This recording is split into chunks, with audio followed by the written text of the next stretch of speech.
Back in 2020, and it being at the peak of the #MeToo movement, Emerald Fennell released a revenge fantasy movie called Promising Young Woman, which went down a storm with audiences, so much so she ended up winning an Academy Award for it. Now, Promising Young Woman for myself wasn't very interesting. It was mainly the monologues towards her male victims that really put me off this film, but what do I know? Upon seeing the first few seconds of the trailer for Saltburn, I decided, you know what, I'm gonna stop right here and I'm gonna go to the cinema and watch this. Little did I know, I was letting myself into some odd behaviour. So to set the scene, this is a period piece set in 2006 with classic block party songs, MGMT. There's a banger by Cold War Kids. I love playing that tune on Guitar Hero.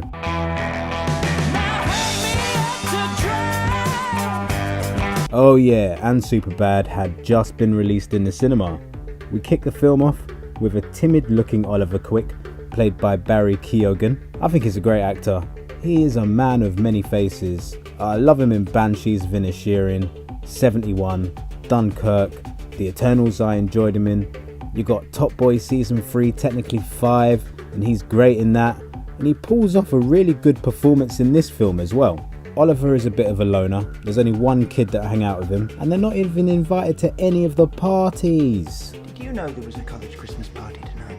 NFI, me and you, not fucking invited. However, Oliver's social circle improves when he happens to bump into Jacob Elordi's Felix. Thank you. I'm sorry I don't know your name. I'm Felix. Oliver. Oliver. Yeah. Oliver. Oliver, I love you. I love you. Now, this kind gesture wins over Felix, and they soon become best buddies over the school year. But summer holidays come around, and Felix feels compelled to invite Oliver over and hang out at his estate with his eccentric family. And both his parents were dealing. God, and his mother's a drunk. I mean, babies can be really affected, traumatized. Oh, they come out drunk. Is that right? He had to put his fingers down his mother's throat to make her sick. Farley, that's private stuff. Well, you told us in confidence.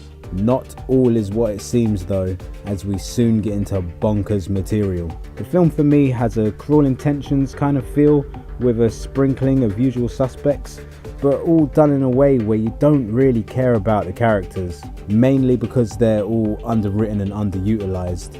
Yeah, so with Oliver, we get into the second act, and it turns into an erotic thriller basically, with Oliver getting up to all sorts of wacky stuff. It starts with him peeping at Felix having a Tommy tank in the bath, and before the water disappears down the drain, Oliver decides to suck up and slurp all the juices that were left by Felix. I almost vomited when I witnessed this scene.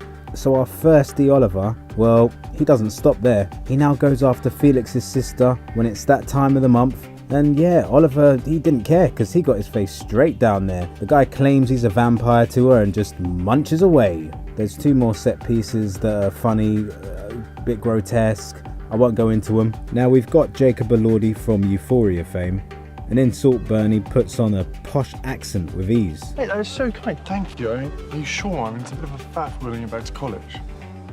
Archie Madueke from one of my favourite films of the year, Gran Turismo, puts on an unexpected performance that actually impressed me. Seriously, the cast were quality, but the paper-thin plot with the provocative scenes that seem like they were only conspired to add shock value, it kind of let the film down. I mean, even with the solid acting, the 4:3 ratio, the lighting, editing, so many good things right with this film.